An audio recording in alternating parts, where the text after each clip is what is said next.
I totally believe in my heart that the kids are going to run with this information. The overall goal of the project is to increase Native student engagement in STEM fields.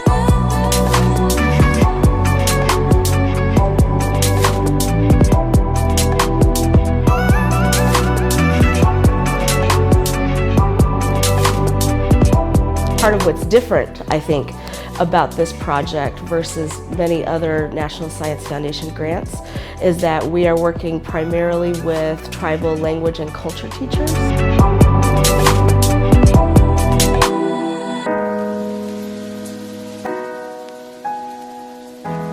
It's a necessity. We have to do it to survive. We're developing curriculum for our kids back home. There's all these pieces coming together that have been in the works for a long time. About things they wouldn't be learning otherwise in school, but they should be if they're on a reservation in a tribal school. We've been talking to a group of elders from the tribe. Our students are very more receptive when it comes to when they get information that comes from their own culture. The questions we ask the elders are, what would you want our youth to know about the water, about first foods? What would you want them to know? What would you want to share? I learned a lot. It's a very fun experience.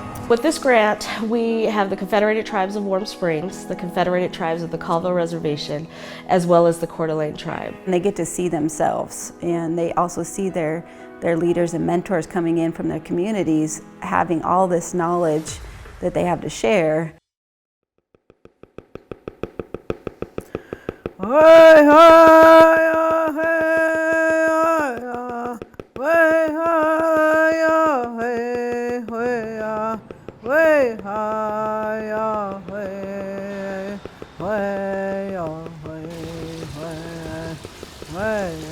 Water is being used for everything.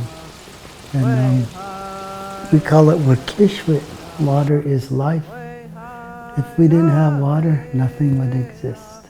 We are going through a water shortage right now on the reservation. So our water is bad, it has bad stuff in it. And the kids have learned, for the last month or two, how precious, really precious our water is, and that we can't take it for granted anymore. And we brought some in a bottle so we can test it. And after the kids had tested these waters, their minds were about blown, because they realized how awful our water is right now and why we can't drink it, why we can't bathe in it, why we can't even use it right now. There are future leaders, and with this kind of crisis, who knows?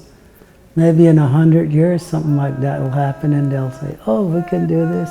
Or their great-grandchildren say, oh, we learned this from grandpa or grandma, Indigenous knowledge systems is not just for Native students. There's a lot of marginalized students of color that are not engaging within schools, and they need more of a relational approach, a hands-on applied approach to learning. We're really hoping that because the tribes have a lot of ownership with this, that this curriculum will be something that continues on.